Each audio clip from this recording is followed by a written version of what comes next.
At least we're rolling, At least we're rolling. I guess, maybe do a count in for this one. Count in, yeah. So 3, 2, 1. And here we are with Brenden Byrne, director, writer, in Western Sydney. Really, I think one of the biggest highlights of recent times is I'm Here Too. Yep. That's a very successful short film that's done the round. So welcome to the Pagey train, Brenden. Yeah, thanks for having me. Excited to be here. Well, speaking of I'm Here Too, let's start there. We'll probably go into unpacking why Brenden is an actor in Western Sydney, why you've chosen quite an arduous path to be an artist. Why did you get motivated? Tell us about I'm Here Too, and why did you get motivated to do it? Yeah, so I'm Here Too is a short film based on teen suicide prevention. Mm-hmm. It runs for 15 minutes, and basically the concept behind it was obviously suicide's quite a taboo topic, so we wanted to kind of do something based on that to open up the conversation in the households amongst families and with the kids and things like that. And so we decided after a lot of rewrites that the main sort of demographic that we wanted to target was teens, rather than obviously everyone can be affected by depression. But we thought one of the main demographics we wanted to concentrate on this was teens, so that we went down that path, made it a teen female. And you wrote this story as well? Yeah, we wrote I wrote it. Originally it was a 30-something-year-old male that was dealing with the depression, but I just thought it sort of needed a bit more of a younger feel to it, and obviously older men, older women, we can also have a depression, like I said, but for this particular film we just concentrated on the younger demographics. Came up with the storyline based around Claire, and we also wanted to show depression can affect anyone, not just the typical thing that they show in so not films. Just a stereotypical sense.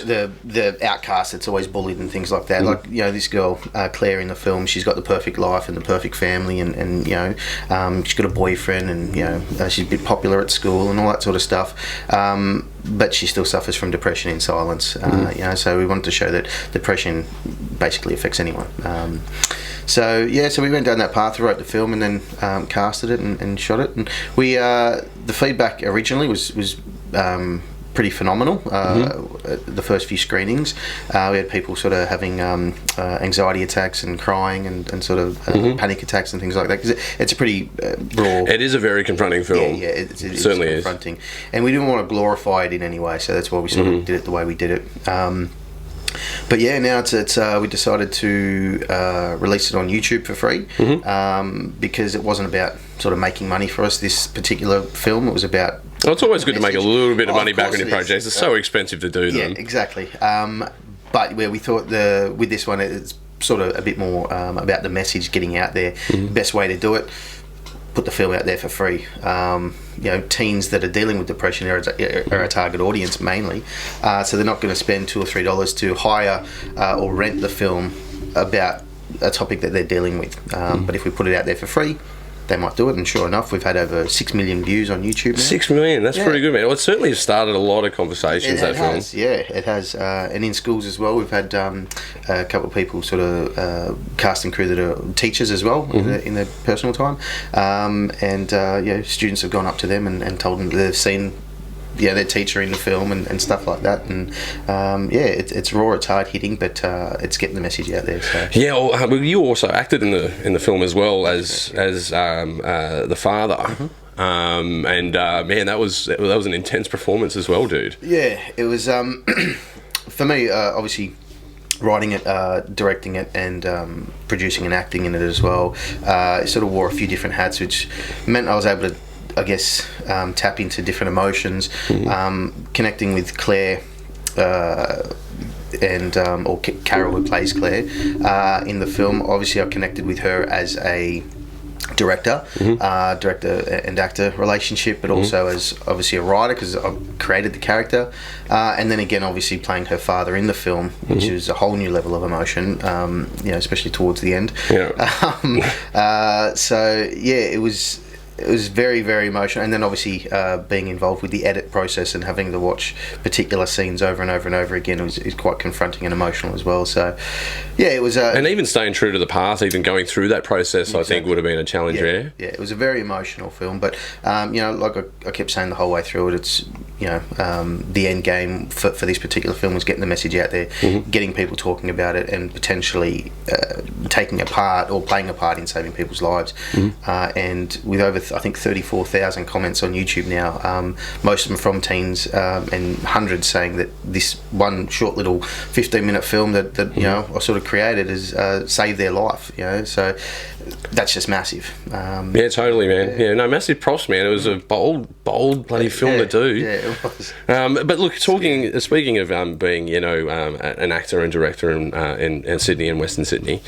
Well, let's just go back. Like, I've known you for since we were teenagers, right? Years. We were kids when we met, right? And then, our lives went different directions. I run into you, 10, 15 years later. Yeah. And the way I actually ran, I saw you on television because I started a job in community TV, and one of my roles was I had to vet and watch the TV. Yeah. And I saw a show that was... I'm going to embarrass you here. It was an aliens series or an aliens paranormal activity sort of a backyard tinkerers community TV, because you got to remember it was community TV. Yeah. And I remember watching this. I go, that's Brenden. And then you started popping up on the radar here and there and everywhere. And from knowing you from high school, and then running into you over a decade later, I run into you as an actor, and then as I've known you as an artist, as we've had our adult friendship, if you will. You've become a director and a writer. Yeah. So I guess where I'm sort of leading to is what really got you into being an actor? What was the flame that got you going? Oh wow. Well, I've always been, it's always sort of been there, but I guess growing up, my sister was into acting, my auntie, grandmother, they were always into theatre as well. So going and watch them at the theatre, I liked the art of what they did and the idea behind it, but it just wasn't really for me. So yeah, it just really wasn't for me. At the start, I think it was a confidence thing, but then as that was when I was young teens, obviously, and as I sort of became a little bit older and sort of looked into the art a little bit more, I started out doing a lot of extra work, and sort of found I had a bit of a passion for it, and it wasn't just, showing up on screen and sort of... It's not that simple. No, it's certainly not. I wanted more than just sort of being in the background, and I sort of always had a bit of a feel for writing as well. So I thought I'll start writing and I'll start getting some scripts out there and just start, getting into it that way. And then, started out doing some basic short films to see if I sort of liked that. Liked acting and sort of wanted to go down that path. Well, it's a natural place to start, doing shorts, right? And so started shorts and then sort of progressed into leads of shorts, and then started doing a few features and then a few supporting roles, and then started going into the leads of features. And now it's sort of it's all progressed pretty nicely. Oh, well, I remember I went out to somewhere in the Blue Mountains to go and see one of your films. Something in the Pilliga. Yeah, there's something in the Pilliga. Yeah. What you were like a tow truck driver, a yobbo. Yeah, I was I'm an outback pig hunter, if you will. Yeah. Did you have a tow truck? Were you in it? I for some reason remember you being in a tow truck in that film. Was it a tow truck? It was an F350, I think it was. Yeah, that's right. F350 truck. Yeah, it was a beast of a truck. That's how I actually learned how to drive manual. Was for that film. I taught myself how to drive manual for the film. They said, the directors and producers said, "Can you? You obviously got your license." I said, "Yeah." They didn't ask if I could drive a manual. I've been in this problem before as a director. We ask someone if they can drive, but you don't ask the crucial question. No, well, that's right. No, I showed up on set a couple of days before we started filming, and I saw this truck. I said, "Oh, it's got these bullhorns on the front of it, and rum pig number plates and all this sort of stuff." And it looks brilliant. It's basically a character of the film, and called Fat Boy. So I sort of looked at this and I went, "Yeah, that's great." And they said, "That's your truck. You've got to drive it like you've owned it for the past 10 years." And it turned out to be manual. So what went through your mind when you looked at this thing and you're going, "Oh, this is a manual car. I've never driven one of these." What was going on there? I had a crash course in manual driving. Pretty much instantly. It took me about around the paddock, probably about an hour and a half to sort of nut out how to, the idea of it. A few bunny hops here and there. I think there was even on in the film as well, but it sort of worked out because it's a sort of thriller horror as well. So, the fear sort of kicked in a little bit, but it worked. But that's basically how I learned how to drive manual with this massive F3. The things that you do to get to be in film and to keep up the pace of what you want to to follow your dreams. See, I'd quit smoking recently as well. Devastating. My character smoked and ended up smoking, I think it was 250 cigarettes in 8 days just to nail that the character. To go through quitting smoking and then going, "Oh, now I'm going to have to do this," and then I'm back to being a smoker. We went down the path of the herbal cigarettes, but that was just I couldn't do that. I said, "Nah, just give me a normal cigarette." Back to smoking. Yeah. But I've since quit, so it's all good. I was looking online. I saw that there was a photograph of you in a World War One trench. Was that was for a film, or was that for a photo shoot? That was for a music video. Yeah, okay. For a A Nation Is Born by Shane Jacobson. He did a Anzac Day tribute song. That was for that. That was actually quite a bit of a hit. The song was, shooting the music video. I think we shot it over a week. I was only involved for about a day or something. Showed up, and it was great to. It was a great shoot. Just going back to getting into being an actor and deciding to do this, was your first was your first film the paranormal one? Was it the first one? No, there was... Because it's night and day compared to the stuff you're doing now. Yeah. It's totally night and day. It is very backyard tinkerer. If you could find it, you'd be lucky to find it out there. I'm pretty sure I asked you to burn it. You've asked me to bury it, there was one thing before that. There was a short film. It was pretty on par with that, actually. Oh, really? You got to start somewhere.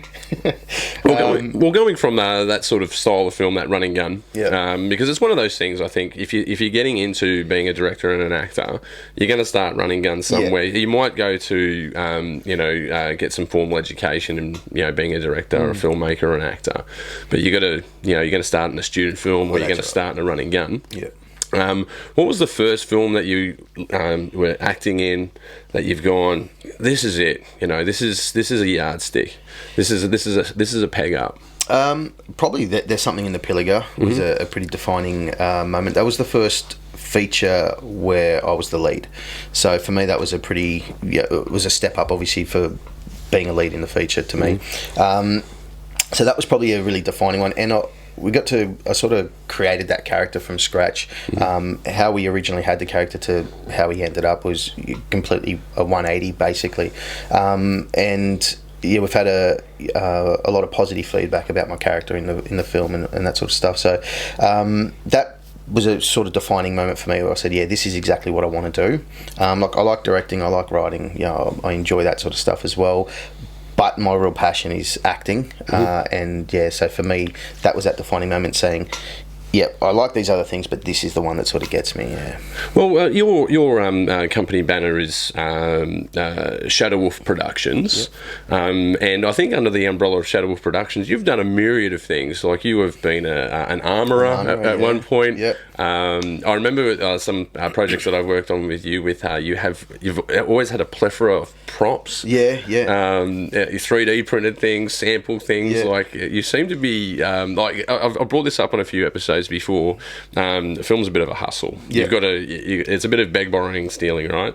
Or maybe not stealing, but, you know, just as a, borrowing. yeah, just as a phrase, maybe just borrowing. Yeah. But you've certainly like managed to pull a lot of resources together to put things together. Yeah. Can you just tell us a little bit about that? Like, so, you know, being an armourer and being a props guy, and stunts. Like, I've done like some fighting scenes that I've worked and directed with you with. You know, how's that all? What's that all about? Yeah. Well, I think being in this industry, you know, if you're sort of stuck in one particular area, unless you're doing that every single day and doing it well, you sort of need to be getting out there, staying relevant in this industry. You know, it's great to when you meet an actor on set, and if that's, you know, they're getting paid to do that particular film as an actor, and that's it, that's great. But at the level that I was at, and that I'm sort of moving, you know, past now, is that I couldn't concentrate on just one thing. So to get on other people's film sets, you know, I became an armourer, not from an acting perspective, but to become a crew on someone else's film. To me, I held auditions for a film that I was sort of doing, and I had these people show up who completely, you know, tanked the audition process, and sort of I wrote them off pretty much straight away after the audition.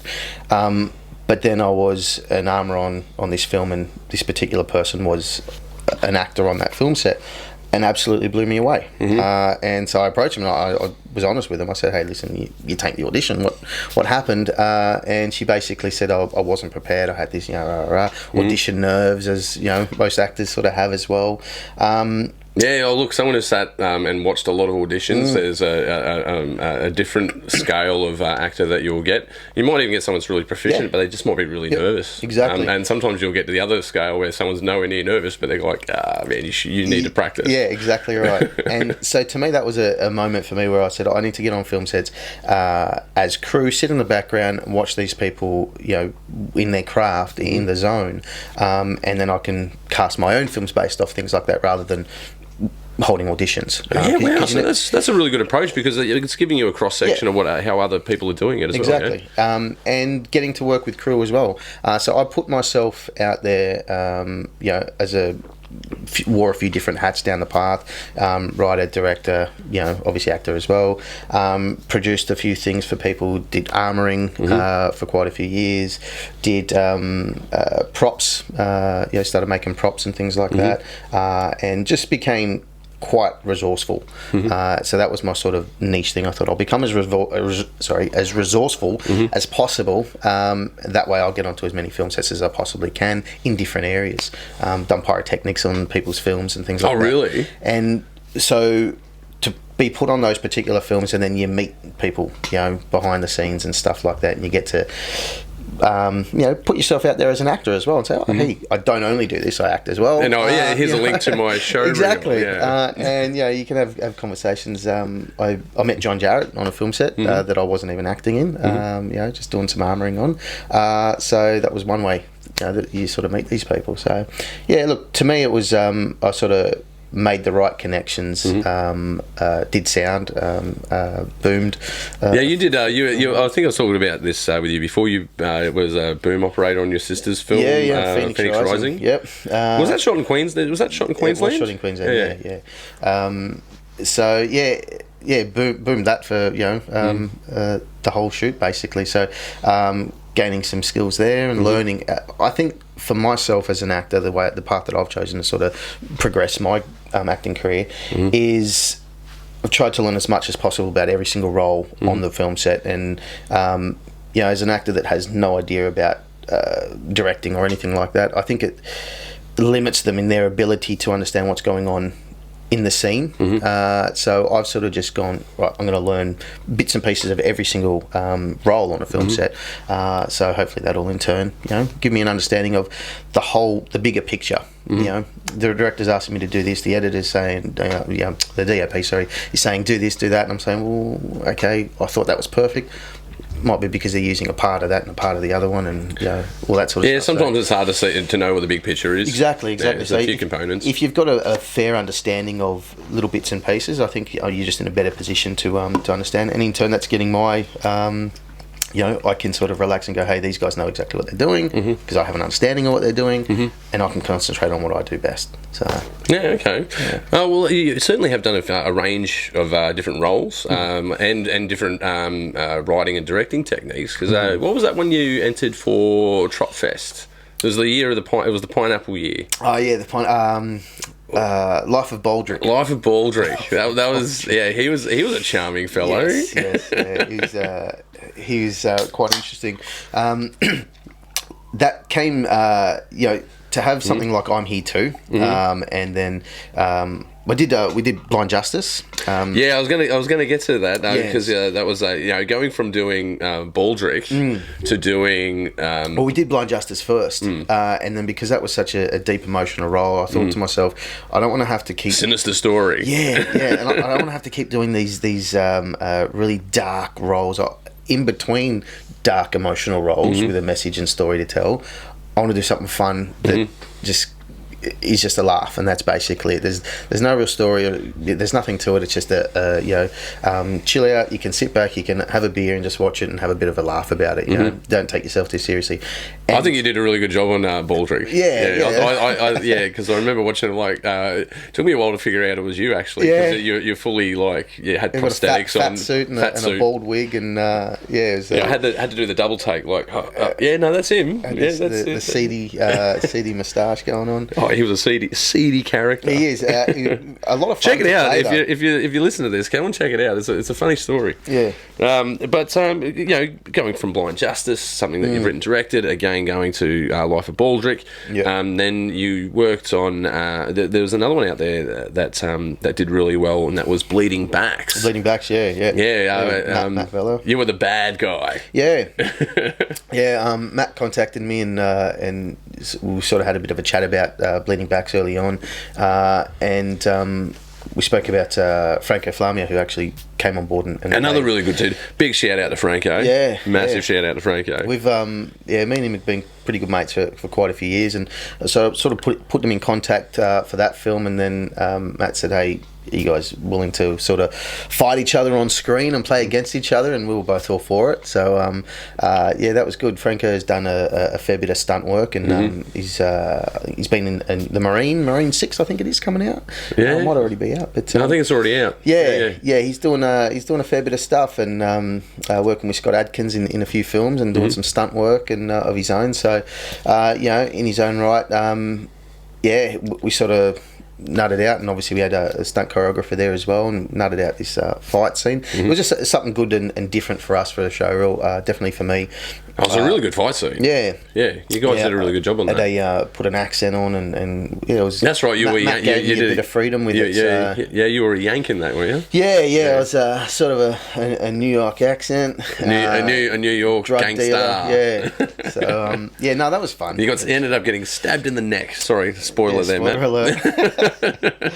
Watch it, you'll be entertained. It did really well. That film. It's won a fair bit of awards. Matt took it over to. Went to the States. Went over to Europe. I think we won something in Scotland as well. Sure. Glasgow or something. Yeah, you pulled some glassware out of Glasgow, and you got an official selection in New York. Man, that film did really well. Props to him. Yeah, no, he certainly did that. All right, so journey of Brenden. Now we're up to the playhead. What are you working on at the moment? So at the moment, I'm. Look, a lot of people have been contacting me saying I'm Here Too needs to be a series or turned into a sequel or an actual feature. Well, that's a hard one. It is. I personally think that the message is. It is what it is. It's a 15-minute short film, and I don't think 13 Reasons Why I did a series about teen suicide and all that sort of stuff. It was quite dark as well, but yeah, a lot of people couldn't watch the whole thing because it's a tough topic. It's very confronting. It is. It's very confronting. If you go out and watch it, just be warned, it is very confronting. Yeah, there's a trigger warning at the start of it as well, but some people tend to skip over and then go. Well, a lot of people read that and they go, "Oh yeah, I'll be fine. Yeah, I'll be fine." But it's look. With that said, it's confronting for the right reasons. Yeah. It really is. It opens up the conversation. So, I don't know, are we going down the path of unpacking I'm Here Too, or are you just going to leave it standalone? Where I'm at the moment, I think, maybe you don't know. That's where it is. I think it's just, it's done. That's what it's... But, look, there's definitely a market there for it. But if done right, hey, look, if we got the right option, maybe. But I don't think... I think it works well. It's impactful, and it's 15 minutes, and it's in your face, and that's it. It makes you think, and I think it's set out to do what its job, and it's done it. So. Well, something that I've been talking to you over the last year about is Paid in Blood, the merry-go-round roller coaster of Paid in Blood. What a roller coaster! Yeah. So tell us about Paid in Blood, man. Yeah, so Paid in Blood. Well, coming off the back of I'm Here Too. As you said, doing something quite emotional. I wanted to do a comedy, The Life of Baldrick, and then doing I'm Here Too, another emotional film. I wanted to sort of show the, I guess, the flip side, because everyone's going, what are you going to do next? Oh, you should concentrate just on mental health issues. Well, there's a lot of mental health issues that we could do, but I don't want to just limit myself. Yeah, you don't want to get stuck in that box. Like, don't get me wrong. My own mental health sanity as well. Yeah, don't get me wrong. It was a good cause, and you did everything for it. But exactly, there's more to life than being an actor. There is, and so I don't want to sort of close myself off to those particular things. So I've always wanted to. I enjoy horror films. I love horror films, and. As fate would have it, I sort of play the bad guy in most films. Maybe. Well, you've got to be careful of that. You've got to be careful of that. But if the bad guy's working for you, Brenden, I say go for it. That's the thing. Typecasting. I was always typecasted. I was a lot bigger at one stage, and I had a shaved head and tattoos and goatee and stuff, and so I was getting typecasted as the bad guy. Or the perceived bad guy. Well, that's right. See something in the pill, you go, I don't. Too many spoilers. Too many spoilers. Go and watch the movie. But so I sort of started trying to break that mold. But then I guess as an actor, you don't want to get typecasted, but typecasting is getting you work as well. Yeah, that's right. It's a resume that's lining you up the next gig. So I just wanted to sort of put it out there and do something a little bit different. But so I started. This Paid in Blood was basically a showreel scene. To speaking to some managers that I sort of would trying to track down, and they said, you haven't got enough on your showreel.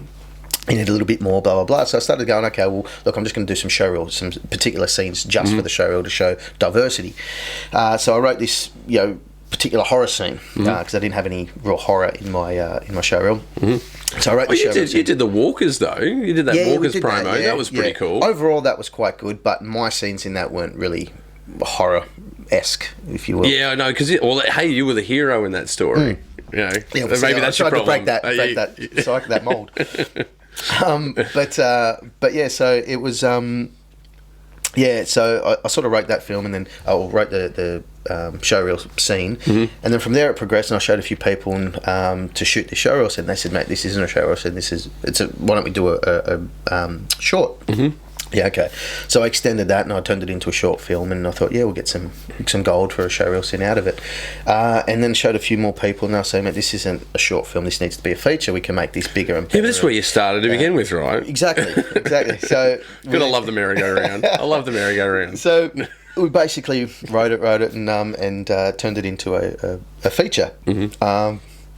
Happens to you a lot. I remember the project we worked on. I'm like, we got to make this a feature, and you're like, dude, let's just leave it as it's written as a series, man. I know you want to do a feature. Everyone wants to do a feature. Exactly. It's just a series. Please shoot the series.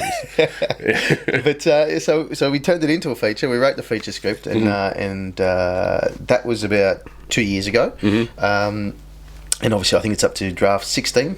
At the moment, and that's a good weight. That's a good weight. That's pretty serious. It's come a really, really long way. Had a lot of interest at one point, probably mid last year. Had a lot of interest and started picking up a lot of momentum. And then just had a few things happening, personal life and obviously in the film industry as well, and some things had a few curveballs thrown at me with the film. So it sort of dropped off a little bit.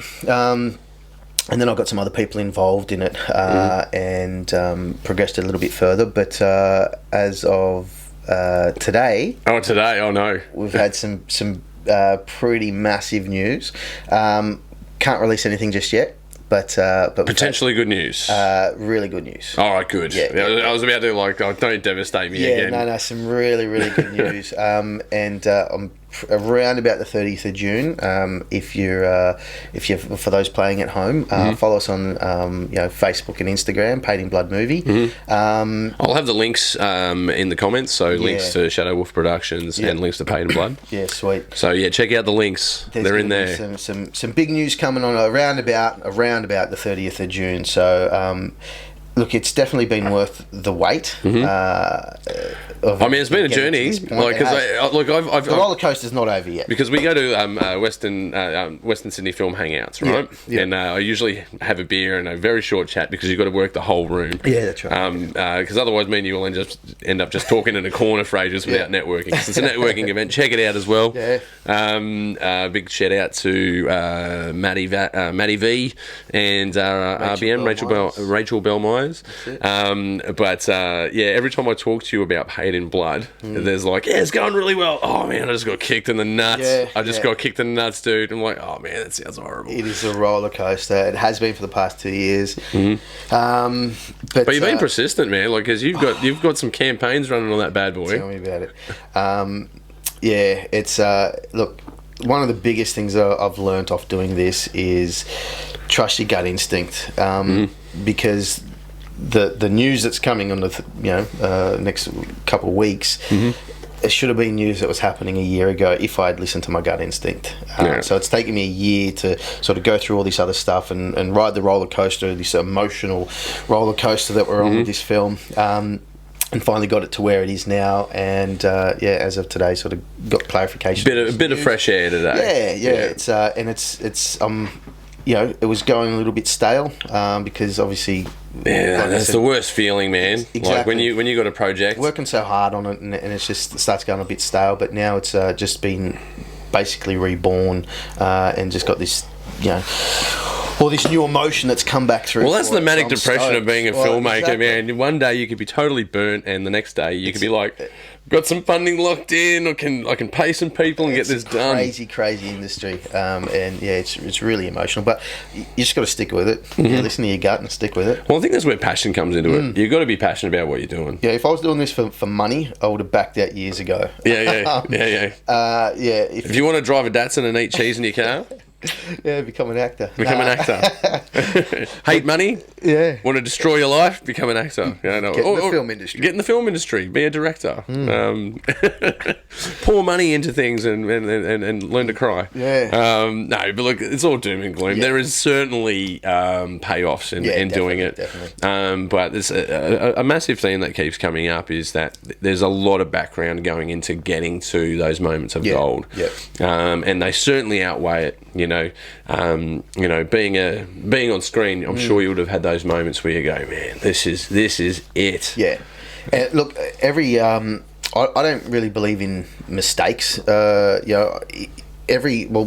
news that's coming out soon about Paid in Blood, this dates back to a decision that was made back in 2011, and about 6 or 7 decisions throughout. They can all be linked back to where this film's going and where it's headed and connections that I've made and things like that. So, look, I think if you have those particular moments on a film set, or even not on a film set, sort of writing or even writing, you got these defining moments. You just got to pay attention to it. And I think it's sort of, get a bit spiritual for a second, but absolutely, it's the universe, I think, sort of telling you something. If you're a little bit open to it and open to seeing these particular it's signs. Strange. Yeah, look, there's an experience, especially writing. You write your first couple of scripts, and it might be a bit, angular, a bit jarred. You know, trying to find that narrative arc, trying to piece pieces together. But then you write your second, your third, your fourth, and then you go through the depression of, oh, that's on the back burner, and I'm going to work on this script. And then all of a sudden you got 6 scripts on the back burner, and you're working on one.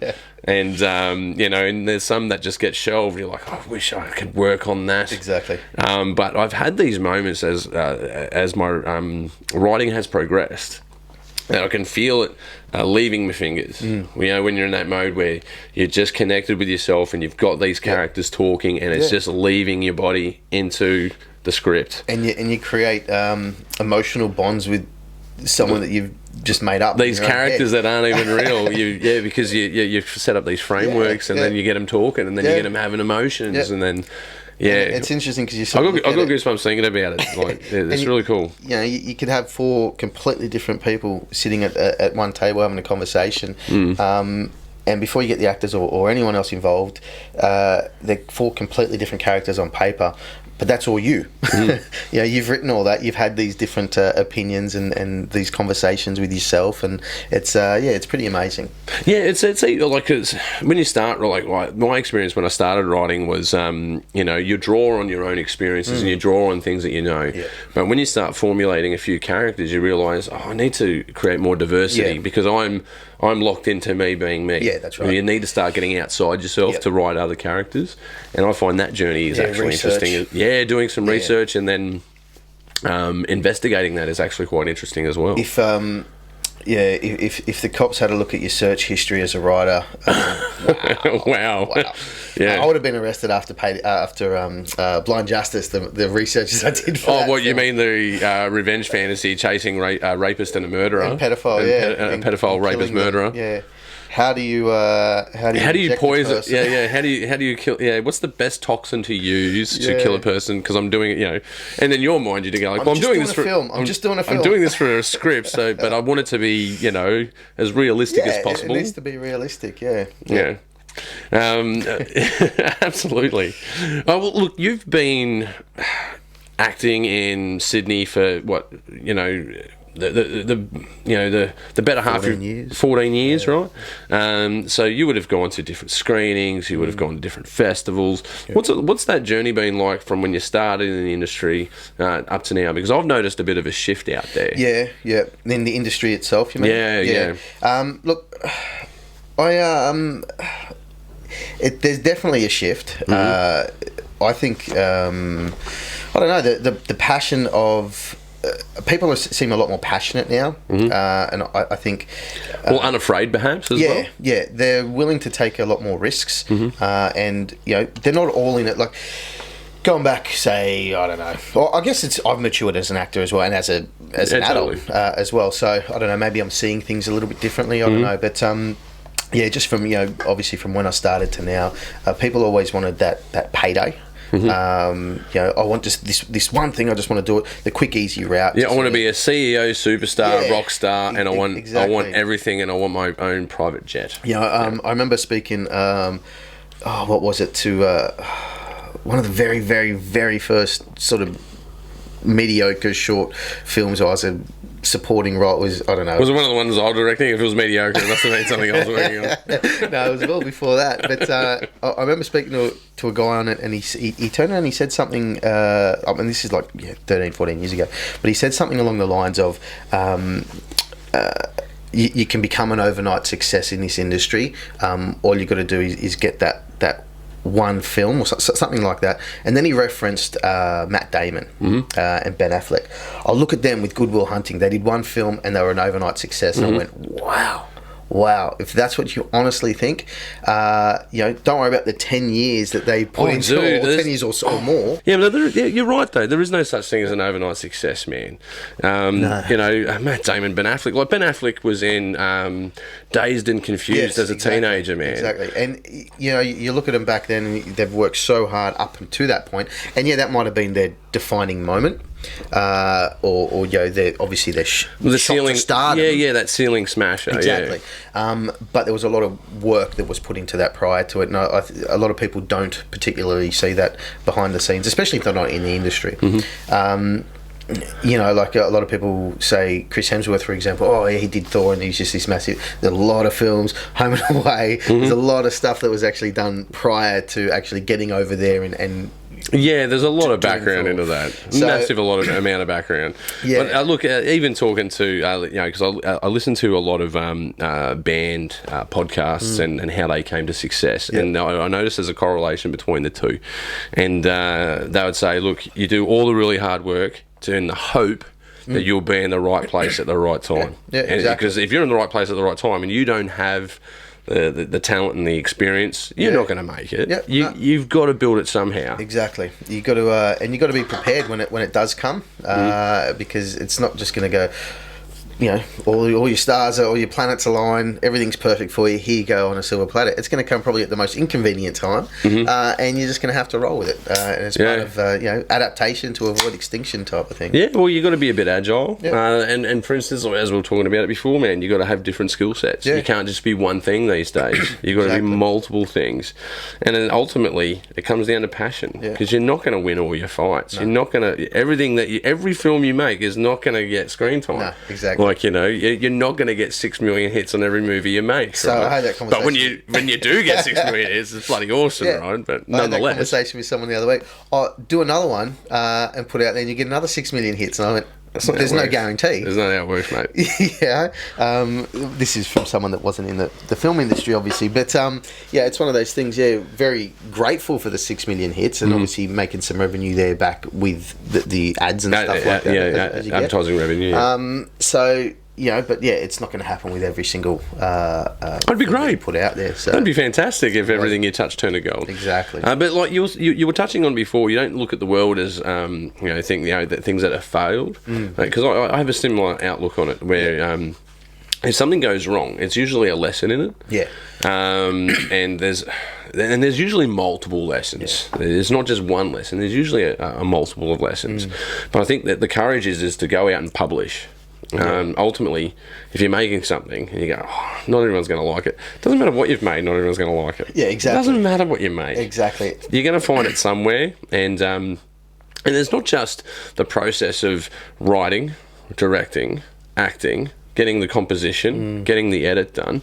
There's also the process of distributing it as well. So you need to learn those processes, even though your first film may not be all the chops that you thought it was going to be. Yeah.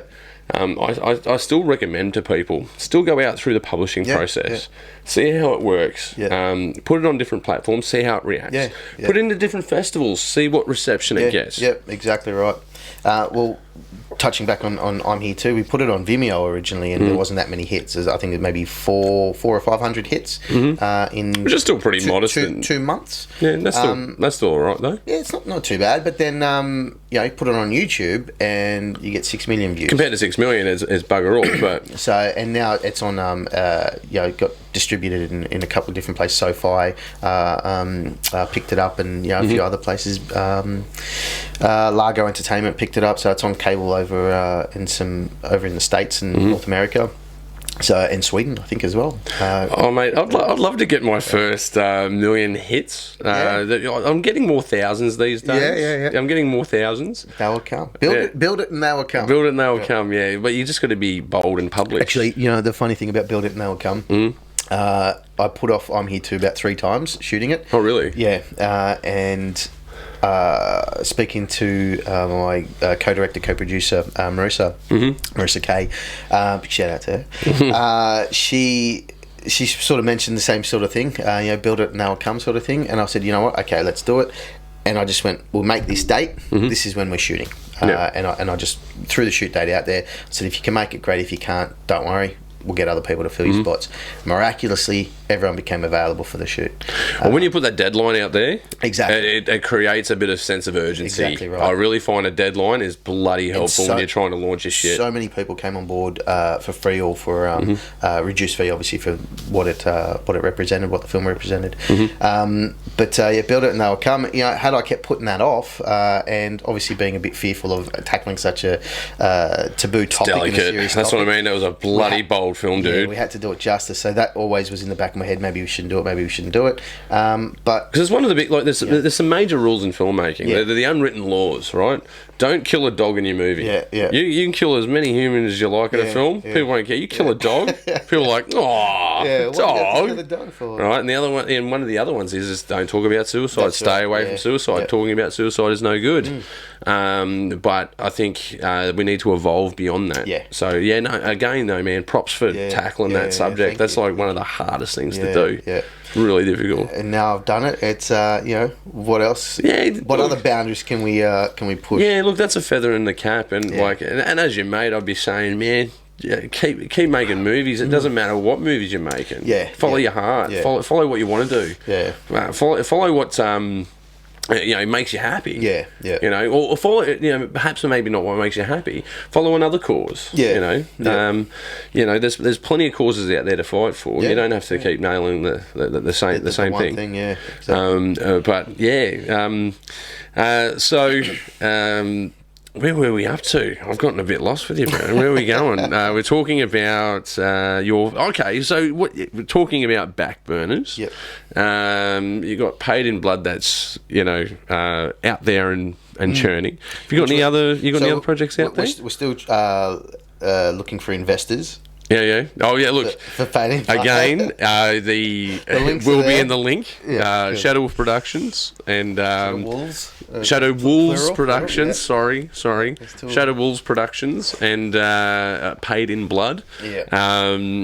But yeah, look, it's like one of those things. All right. So if you go to a music venue, right, and there's some garage bands playing, buy the merchandise. Exactly. If you want to be a part of the film industry in Western Sydney, don't forget to donate, man. That's donate it. your time or a little bit of dosh, a little bit of spondula. And once this news hits at the end of the month, you're going to want to invest. So Yeah, man. It's going to be pretty. And check out what you get for investing. You'll always get something out of it. Yeah. So when we have investors into the projects that are still searching runs, you'll always get something out of it. Yep. At minimum, you'll get VIP treatment. Yeah. At minimum, you will be treated like a star. Yeah. But that's right. That's where I want to go back to. The back burners. No, not the back burners. Not the back burners. Put the back burners on the back burner. Put the back burner on the back burner. The changing mediascape, the changing film industry. Yeah. So to where your experience is starting, and then when you started really getting into the industry to where it is now, is there do you think there's a bit of a film movement going on? I don't know. It's hard to say. I guess the more people I speak to, or the different film sets that I'm involved with, the different scales of the film sets have a big. If you're working on a lot where there's a lot of students and things like that, I guess they're all still learning. But the film industry as a whole, I think the biggest. Females obviously becoming a lot more they're definitely becoming more prominent. More prominent and stronger roles as well, which I think is great. Not just the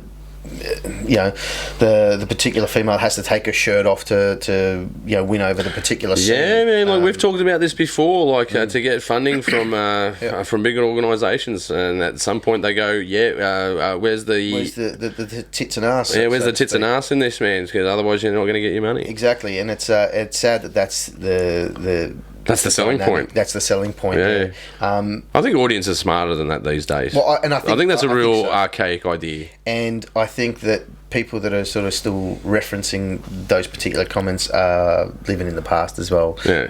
The audiences are smarter. I mean, look at smart horror, for example. Prime example. The audiences are becoming smarter. They're expecting and wanting more than just the standard B-rate, exploitation film that used to sell. And look, there's still a niche market for it. It depends on what you mean by exploitation. I know what you mean from the exploitation of perhaps women. I mean, perhaps if you look at the exploitation, because exploitation's really about when they say that there's this big actor in a film. Because it goes back to... Okay, that's... it goes back to national release. So, you had The Exorcist, that was his national release film, came over to Australia, national release. Yep. Before that, you'd go to the cinema and you'd look at a poster. Yeah, that and was you'd see a film that goes, oh, it's got Bruce Lee in it. I'll go and watch that. Yeah. But they put one frame of Bruce Lee in there. You're like, Bruce Lee wasn't in that film. They go, well, if you actually go to frame 439, he was actually in the film. You know, So Executive Decision with Steven Seagal. Mm-hmm. You know. Oh yeah, that was pretty cool though. That was like one of those Samuel L. Jackson moments getting eaten by a shark. Yeah. You're like, oh, this guy. Oh, Okay, that's it. Right. No spoiler alert. He got sucked out of an aeroplane. Yeah, sucked Steven out Seagal. of an aeroplane. But Kurt Russell was the Kurt Russell is boss though. That's right, but he's really good. He was sold so much in that Steven Seagal. He was in it for about 15 minutes, and that was it. And it wasn't really a spectacular death either. It was kind of just like an OHS issue. Yeah, gone wrong. Yeah, but same with Samuel L. Jackson. We're going to come up with this plan. We're going to save the whole day. Shark eats him alive. See you later. Yeah. So that's a bit of that's exploitation-esque. Yeah, it is. Yeah. But when you look at Australian film, it was Tarantino that believes that he coined it. I'm not entirely sure, but Ozploitation. Ozploitation, yeah. So that Ozploitation idea, I think there's still a bit of a Ozploitation-esque thing that's going on in Sydney and Western Sydney at the moment. Yep. And I think, if I go back to people that I've read, it seems to be attached to accessibility. To make a movie 10 years ago was really difficult. It's kind of a double-edged sword. I when I'm doing corporate videos, they'll say, "I'll just shoot it on an iPhone and you can do it a bit cheaper." Yeah. You're like, mate, it's not the same thing. Yeah. Okay. Yeah. I could totally do it, but if I bring like 4K cameras, I can do a way better job. Yeah, exactly. That's night and day. Yeah. And don't get me wrong, if you're doing like social media promotion, of course use a phone. There's definitely the market for it. Yeah, if you want a cinematic commercial done of your establishment, I recommend shooting it in 4K. It's just one of those things, right? Exactly. Right tool for the right job.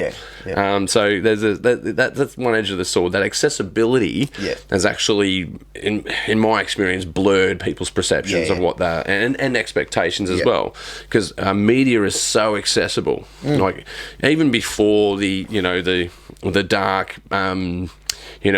Pirate days where you can, in Australia, we were, let's face it, the worst at it.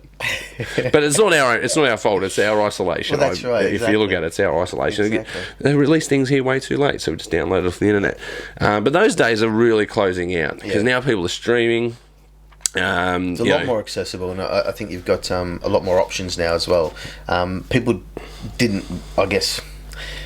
Maybe speaking for myself, but I didn't want to download illegally because I wanted to pay credit where credit's due, and you need return on your investment. You've put this out there, and I want to pay to watch that particular thing.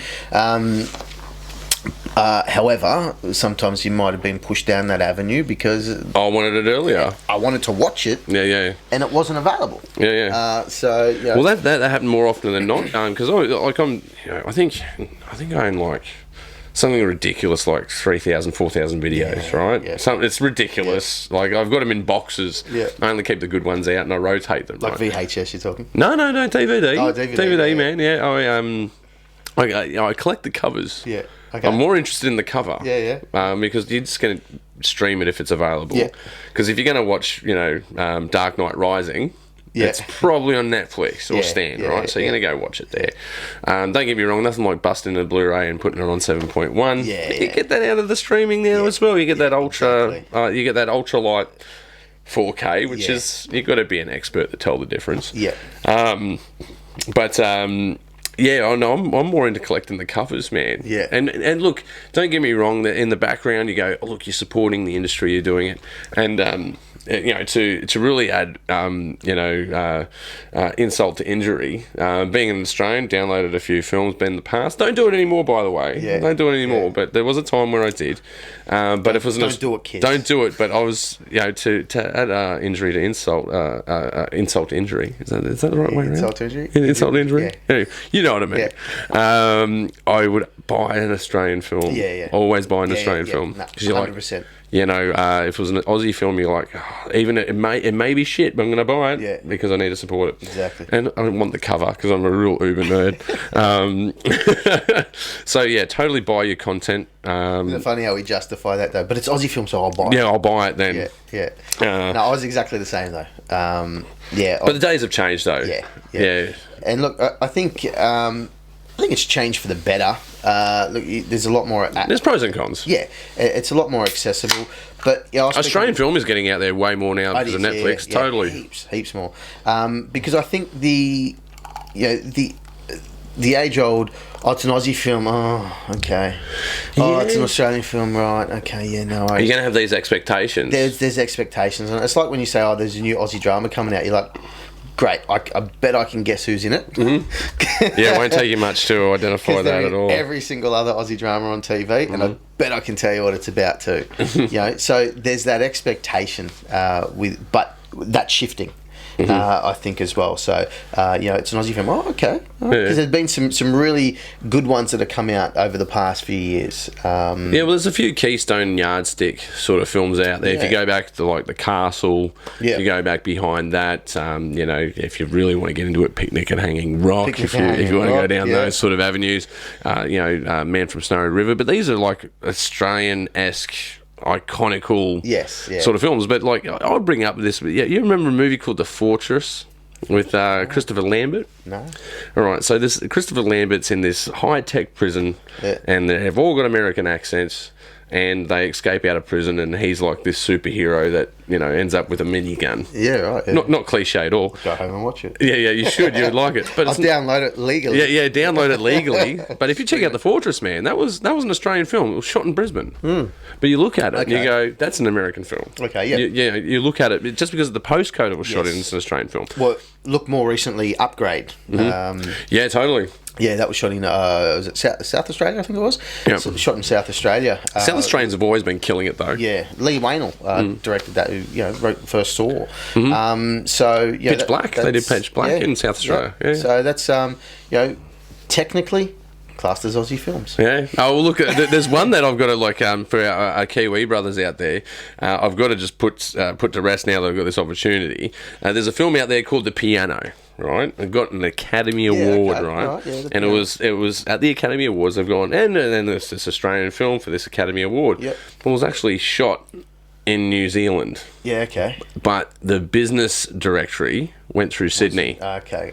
So that postcode. So technically it's an Aussie film. Yeah.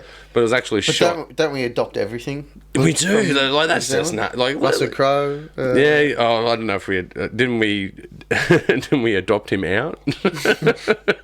I know. I always get likened to Russell Crowe. So I do like Russell Crowe though. Yeah.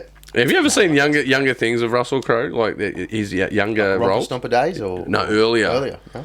Yeah, he's like a real sort of pimple-faced teenager. It's not again. It's like it's night and day with that guy. Yeah. Like his you see Russell Crowe now. Like for instance, I watched the Nice Guys. Yeah. I really love that film. It's one of those ones I watch over and over. Yeah.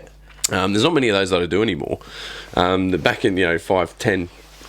I won't go past 10, but years ago, I'd watch films over and over to nauseum. You ask anyone that knows me, I've watched films to nauseum. Like my 3-year-old. What's your 3-year-old's poison? What's the film that the movie? Oh, well, he's watched Cars a million times. Cars is popular, and Trolls, but the one he's hooked on at the moment is actually Frozen. Watched that 4 times in one day the other day, so that's it's interesting. Well, here's an interesting question, because I'll tell you the answer to the question before I ask it. Right. So when I was 4, it was Raiders of the Lost Ark. Oh wow, yeah. I'd watch that over and over on VHS. Do you remember what your film that you used to punish your parents with? Because now you got Frozen, and now you're at the other end of the stick. Do you remember what your shtick was? No, I don't. No? I don't remember. You have to ask him. Yeah, I will. What was the movie that I made you watch over? Because every kid's got one. Yeah, I know my wife's was the Goonies. Oh, that's a good movie. I mean, she still watch that back to back now. I still watch that over and over again. It's just a really heartwarming film. Yeah. No, I can't. I honestly can't remember with myself. But I'm sure I've got a few. Well, there's ones that I did in my teenage years that I watched over and over and again. Point Break. For Point Break. Oh yeah, I watched that the other day. The original Point Break. The original. Don't watch the other Point Break. That's not actually Point Break. It's not. It's a completely different film, and they've just used the same names. Title. Yeah. Like, okay. Nice marketing campaign.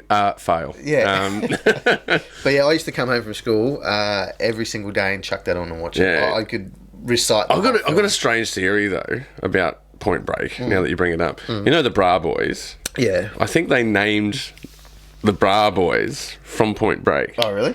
Yeah, because I may be totally wrong about this. Yeah. Like, look it up on the internet later. Put in the comments and tell me that I'm wrong. But this is what I think, right? Yeah. Because they use the word bra.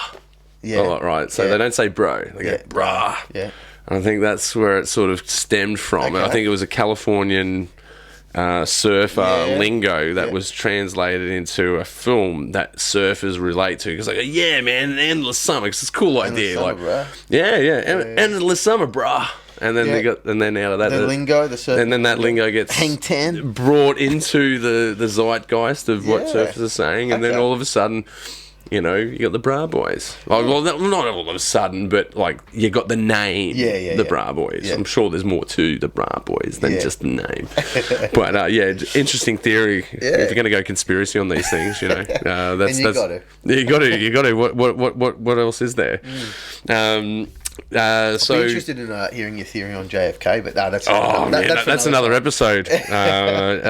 Nathan, I've invited you back for another round. We've just gone through Northwoods. I just don't want to unpack that right now. Yeah, okay. No, I think one of my films that I watched religiously in my 20s was Fight Club. You know? Okay, yeah. And then it was a really odd thing because I went. Well, not odd, it was just peculiar, I guess. I don't know which way to frame that. But when I was in my 20s, I was in a different job, and then I ended up doing film school in my 30s. Yep. And then I actually did a 2,000-word essay on Fight Club. Yeah, right. And I learned, it's funny how your brain works and why you like things. Yeah. Now, Fight Club broke all the rules. Yeah. It broke cinematic rules. It broke fourth wall. Cinematic rules. One of the biggest cinematic rules is don't film under fluorescent. Yeah. Don't film, because it will come out green. Yeah. So you do your white balance, come out green. Yeah. And the whole film was shot under fluorescent light. And nailed it. Another rule in cinematography is don't zoom. Yeah. Yeah. First scene, done a zoom. It's like, man. Yeah.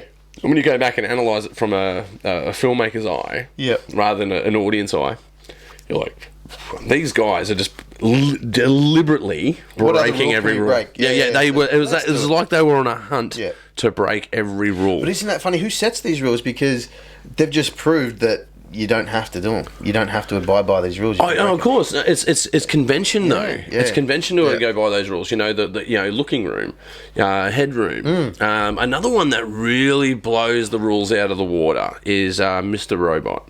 Yeah, okay. Yeah, cinematic. If you want to look at the way that cinematic rules are totally trashed and discarded, but the thing is, they do it in a way where it still has technical prowess. Don't get me wrong. It's not like they're doing these things that are blurry and out of frame.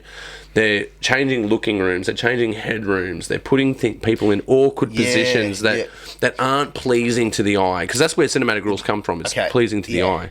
And to the untrained eye, or to someone that's not involved with film, just from an audience perspective, you might be looking at them going, why do I feel uncomfortable about this scene? Why don't I like this scene? Why am I getting this particular feeling about this scene? And you'll never know why. Well, that's probably why. You can study it if you check it out. It's called semiotics, man. So you have signals and signifiers. So you signify something to produce a signal. Yeah, okay. So if you show a face of someone and then show a bowl of food afterwards, you can ask a group of people, what is that person thinking? That person's hungry. Yeah, that person's thinking about food. Yeah. If you show the same face but pretend that it's a different face and then put up a coffin, what is that person thinking? Oh, they're grieving. Yeah. And then show them, I've actually just used the same face. Yeah, okay. But with a different image afterwards. So that's what you call semiotics. Yeah, so it's to signify what that person's thinking about. And Mr. Robot, they still use that semiotic process. Yeah. But they just discard the rules. They go, fucking headroom, who needs that? Yeah. A looking room, nah, don't do that. Oh, look, shouldn't do a zoom here. let's do a Zoom here. Fuck it, let's do it. Yeah. Going back to Fight Club. And there's definitely, maybe I'm going into my, maybe it's a bit Freudian, like between Fight Club and, Mr. Robot. They're very similar. Yeah. In certain ways. Sorry, I've cut you off. No, it's, with Fight Club, one of the first, I guess, short films that I ever wrote and sort of directed, completely, and this is a learning experience, completely neglected sound. I thought, hey, fuck it, as long as we get the shot, it's great. Sound will fall in. Completely wrong. Sound is silent killer. Yeah, I've been down this path with you before, Brenden. Yes, yeah. We have. Yeah, so it's learned many lessons. It was one of those things where. I started, obviously after that, started looking a lot more about sound and music and all that sort of stuff in films. And one of the biggest things I found was Fight Club. They're talking about sound effects, how it can completely change the audience's feeling of that particular scene and what they're seeing, just by one sound effect. And they showed where Edward Norton and Brad Pitt are fighting. The first fight that they have out front of the bar. Yeah, where he's actually fighting himself, but he's fighting Brad Pitt. Yeah. So he's fighting. They're having a fight out front, and Brad Pitt takes a massive swing and punches Edward Norton in the ear. The first punch of the whole. No, it's the other way around. Edward Norton punches Brad Pitt in the ear. Okay. Well, he goes, "You punched me in the fucking ear, man." Yes, yeah. Okay. Sorry, didn't mean to. I wrote a 2,000-word essay on this, Brenden. That's right. So Edward Norton punches Brad Pitt in the ear, and they showed that one scene as they shot it with the music in the background, a couple of sound effects, and then they said there wasn't the emotion for that scene that it needed, so they added a freight train. Very faintly. That's right. Yeah, in the background. Doing the Doppler effect in the background. Yeah. And just as Brad Pitt gets punched by Edward Norton, the freight train passes by. And so it's basically like this freight train. And they synchronise it to the impact. Yeah, okay. And they show them side, but like one after the other. You watch it and you go, okay, yeah, cool. And then you watch it with the freight train, and completely different emotion when you watch it. Oh wow, that was a really hard. Do you want to know the geeky terminology for this? Yeah, go. It's called diegetics. Diegetics. Yeah. So you have diegetic sound. Yeah, that's some film school shit coming out right there. To get uber nerd on it. If you don't know me. Uber nerd. Yeah. I look. Fight Club is one of those things that if you listen to Fred Durst, I watched it more than 47 times. Yeah. What about what's one of the films that you reflect back on when you were a kid? One of mine's Back to the Future. If I'm feeling a bit down, I'll go back and watch Marty McFly change the past. It makes you feel better. Yeah, what's your feel better film? I don't know, to be honest. I like, it's hard to get time to watch a film, especially now you're a parent. Crazy. Parent for the second time. Just had a newborn. Yeah, congratulations. Last week, so sleep deprived. You don't know what sleep is. No. But look, I don't know. I honestly couldn't tell you. Point Break is one of those things I originally go back to and watch. Obviously, I used to watch it religiously, but I watch every at least couple months or once a year or something like that now, because that was the biggest thing that I don't know, I sort of worked with it in a way that it got me into wanting to be an actor. Yeah, because I wanted. What role? Are you Keanu, or are we talking? So I wanted to. Growing up, as a little kid, I wanted to be a fireman, and then I wanted to be an ambulance officer, and then I wanted to be, an astronaut. I'm sure at one point. Who doesn't want to be an astronaut, really? And so I had growing up, you want to do all these different things, but for me, Point Break was I want to be a police officer. I wanted to be Johnny Utah, and undercover and all that sort of stuff. But then I sort of looked at it when I got a little bit older, and I was like, you know what? You want to be Brody. I want to be. You want to rob banks? Come on. I want to be an actor. You can be a fireman. You can be an ambulance officer. You can be that's really interesting, man. You can do all those particular roles if you're actually an actor. You're never actually doing one role. Yeah, you can sample really that, if you will. Exactly. Yeah.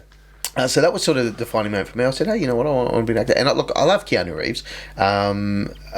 Very monotone at a lot of times, but he's made a whole career based off that, off that sort of one. Oh, man, he's in a lot of movies I like John Wick aside, like even his like really obscure stuff like Scanner Darkly.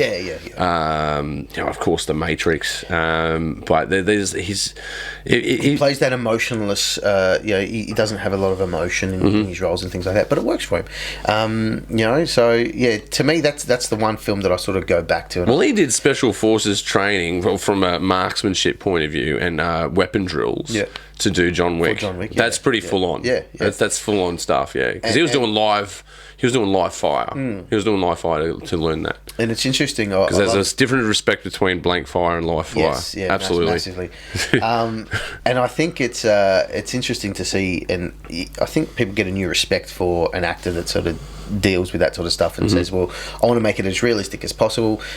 It's self-growth for them as well, you know what I mean? So it's an opportunity for them that they might not have had previously without that particular role. So, yeah. Well, look, Brenden, it's been an absolute pleasure talking with you. So thank you for being a part of the Pagey train. No don't forget to check Brendan's films out. They'll be in the link, so check out Shadow Wolves Productions and check out the Paid in Blood link. And look, once again, thank you very much for joining us, and we'll see you next time. Thank you. Appreciate it. Right, thanks, Cheers, mate. Bye. Cool, man. Yeah, thanks for that, man. That was really good. No, good, man. That was really good.